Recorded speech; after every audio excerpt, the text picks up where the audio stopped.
நாம் தமிழருக்கே ஒரு தனித்த தைரியம் உண்டு. ஏன்னா புலி தனிச்சு தான் வேட்டையாடுன்ற மாதிரி இந்த தேர்தலையும் நாங்கள் தனிச்சு நிற்கிறோம்.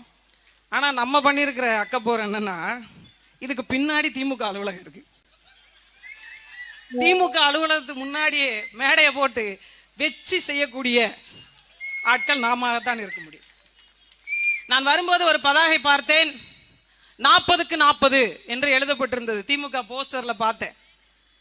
தவறு, இன்னும் கூடுதலா எழுதிக்கோங்க, 40க்கு 61. இதுவரைக்கும் 61, இதுவரைக்கும் 65. 65 பேர் செத்து போயிருக்காங்க கள்ளக்குறிச்சியில. நீங்க என்ன செய்யணும்? 40க்கு 65 போட்டு போயிடணும்.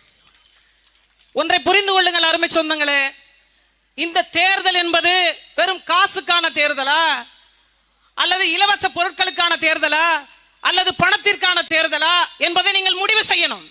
ஏன்னா இந்த இடத்தில் மரியாதைக்குரிய அன்னியூர் சிவா அவர்கள் வெற்றி பெற்று போனார்களே ஆனால் இன்னொரு சாராய வியாபாரி அதிகமாக தோன்றுவார். நான் அவரை சொல்லல, இன்னொருத்தர் வருவார் அப்படின்னு சொல்றேன். இந்த இடத்திலே உண்மையிலேயே உண்மையும் நேர்மையுமாக ஒரு பிள்ளை நின்று கொண்டிருக்கிறாள். மருத்துவம் படித்துவிட்டு இளைய பிள்ளையாக இந்த மண்ணையும் மக்களையும் எப்படியாவது மாற்றி ஒரு உயர்நிலைக்கு கொண்டு வர வேண்டும் என்று.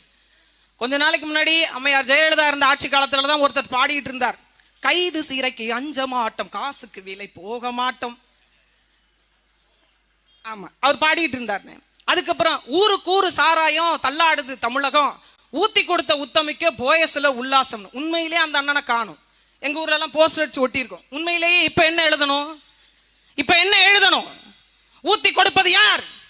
இளம் விதவைகள் அதிகமாயிட்டாங்க என்று சொல்லி அவர்களுக்காக ஒரு சங்கம் எழுப்பியாவது நான் போராடுவேன் என்று பேசின அந்த அம்மா மரியாதைக்குரிய கனிமொழி அவர்கள் இப்ப எங்க போனாங்க? இன்னும் எங்க அண்ணன் ஒருத்தருக்குலாம் இந்த செய்தி தெரியல. தெரிஞ்சிருந்தா கொந்தளிச்சு எழுந்திருப்பார். நான் பேர் சொல்ல விரும்பல. அப்ப இங்க மதுவால இவ்வளவு பிரச்சனைகள் நடந்து கொண்டிருக்கு. ஒரு பக்கம் கள்ளச்சாராயம், ஒரு பக்கம் சமூக நீதி சமூக நீதி என்று பேசிக் கொண்டிருந்த இவர்கள் மத்தியில் தான் சாதிய ஆணவ படுகொலைகள் நடந்து கொண்டிருக்கு. என்ன மாறிடுச்சு தமிழகம்? பெண்களுக்கு வெறும் 1000 ரூபாய் காசு என்று சொல்லி வாக்குல வெற்றி பெற்றுட்டா அது வெற்றி ஆகிவிட்டது என்று கனவு கோட்டை கட்டி வாழ்றாங்க. நாமளும் அப்படித்தானே, வெறும் 1000 ரூபாய் காசு இருக்கு. இந்த லிப்ஸ்டிக் போட்டு ஒரு பஸ் போகுது பாத்தீங்களா, அதுல இலவச பேருந்துக்கு இவ்வளவுதானே ஓட்டு போட்டோம். என்றைக்கு கல்வி, என்றைக்கு மருத்துவம், என்றைய சாதிய கணக்கெடுப்பு, என்றைக்கு இடஒதுக்கீடு, என்றைக்கு நமக்கான அடிப்படை வசதிகள் என்னைக்கு தேடி இருக்கோம்? நாம தேடி இருந்தா ஒழுங்கான சாலை கிடைச்சிருக்கும், நல்ல கல்வி கிடைச்சிருக்கும், பெண்களுக்கு வேலை கிடைச்சிருக்கும், நல்ல பாதுகாப்பு கிடைச்சிருக்கும். இது எது ஒன்றையாவது உறுதி செய்திருக்கிறாங்களா? இந்த விக்கிரவாண்டி தேர்தல் தொடங்கினதுல இருந்து எங்க அண்ணன் கேட்டுட்டு இருக்காங்க, சாராயம் குடிச்ச சத்தவங்களுக்கு 10 லட்சம் ரூபாய் அறிவிச்சிங்களே, விவசாயிகளுக்கு இது வரைக்கும் ஏதாவது பண்ணிருக்கீங்களான்னு. உடனே இன்னைக்கு சொல்றாங்க, கொள்முதல் விலையில கூடுதலாக ஆதரவு விலையாக சாதாரண நெல்லுக்கு 105 ரூபாயும், இது குடிச்சு செத்தா 10 லட்சம் தருவாங்கன்னு நினைக்கிறேன். அண்ணன் பேசின பிறகு குவிண்டாலுக்கு 105 ரூபாய் இன்னும் கூடுதலாக, இன்னும் சன்ன ரகமா இருந்தா 130 ரூபாய் கூடுதலாக. இப்பதான் சாதிவாரி கணக்கெடுப்பு கனவு கண்டு மேற்கொண்டு வந்திருக்காங்க. அதுவும் சட்டமன்றத்தில் முதலமைச்சர் பொய் சொல்லுகிறார் என்று எல்லாரும் இன்னைக்கு பேச ஆரம்பிச்சிட்டாங்க. இப்ப இதற்கெல்லாம் பதில் என்ன? ஏன் இந்த சாதிவாரி கணக்கெடுப்பை மற்ற மாநிலங்கள் செய்யும் பொழுது தமிழ்நாட்டில் இத்தனை ஆண்டுகளாக செய்யாம இருக்கிறீங்க?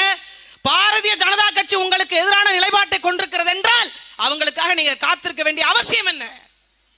என்றால் இது ஒரு நாடகம். மற்ற மாநிலத்தால் முடியுது, உங்களால முடியலன்னா நீங்க பாரதிய ஜனதா கட்சியினுடைய நேரடி அடிமை என்பதை ஒற்றுக்கொள்ளும். மீண்டும் இந்த கட்சிகளுக்கு தான் வாக்கு செலுத்த தயாரா இருக்கீங்களா?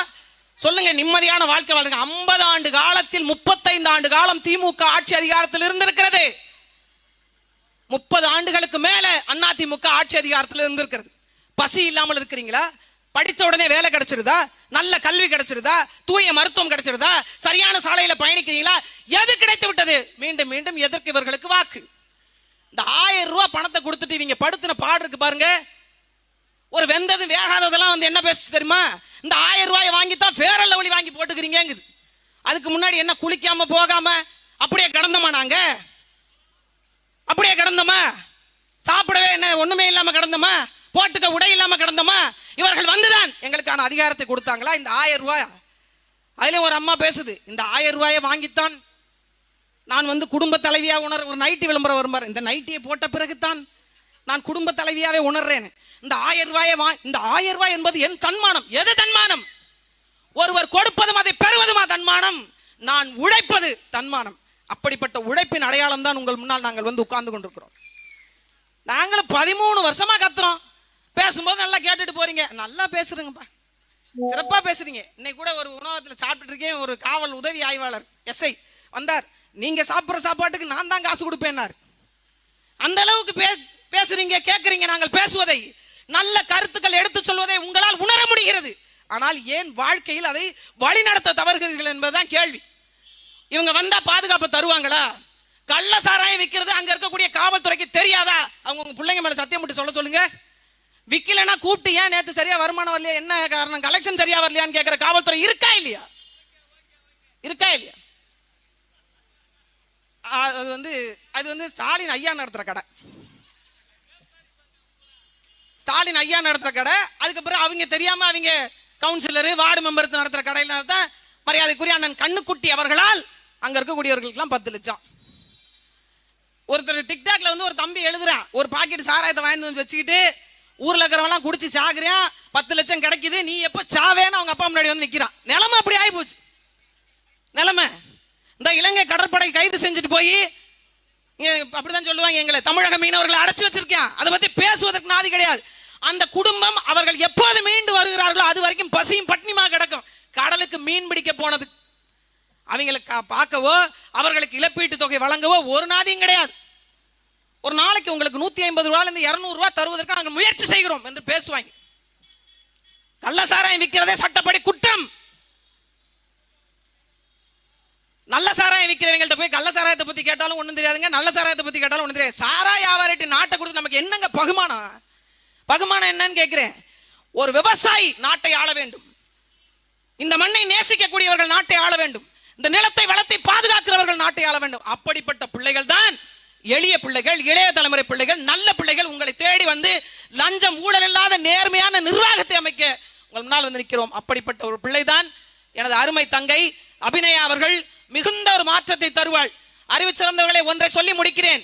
நீங்கள் திமுகவில் ஒருவர் வெற்றி பெற்று சென்றால் கூடுதலாக அங்க ஒரு சீட்டு, மரியாதைக்குரிய மறைந்த ஐயா புகழேந்திக்கு பதிலாக ஒருத்தர் போய் உட்கார்ந்திருப்பார். இல்லை என்றால் நீங்கள் மாற்று கட்சியில் இருக்கக்கூடிய பாமகவை சேர்ந்த ஒருவருக்கு வாக்கு செலுத்தினால் ஏற்கனவே வென்று போனவர்களில் ஒரு சீட்டு, அவ்வளவுதான். ஆனால் நீங்கள் அபிநயாவுக்கு செலுத்துகின்ற வாக்கு மிகப்பெரிய இந்த மண்ணினுடைய நிலைபெற்ற ஆதாரமான வாக்கு, தமிழனுக்கான வாக்கு, தமிழுடைய மாண்புக்கான வாக்கு, இந்த மண்ணுக்கான வாக்கு, இந்த நிலத்துக்கான வாக்கு, ஒட்டுமொத்த தமிழர்களின் மானத்திற்கான வாக்கு. வாக்கு செலுத்துங்க, வலிமை தாருங்கள், எளிய மக்களுக்கான அதிகாரம் வெல்லட்டும். 2வது இடத்துல இருக்காங்க. 2வது இடத்துல அவங்க முதலிடத்துக்கு வருவதற்கான ஒரே ஒரு விடயம் உங்கள் கையில் இருக்கிறது, உங்கள் கட்டை விரல் இருக்கிறது. அழுத்துங்கள். மிகப்பெரிய ஒரு வெற்றியை இந்த விக்கிரவாண்டி மண்ணில் இருந்து தொடங்குவோம். நன்றி, வணக்கம். நாம் தமிழர், நாமே தமிழர். அடுத்ததாக மாநில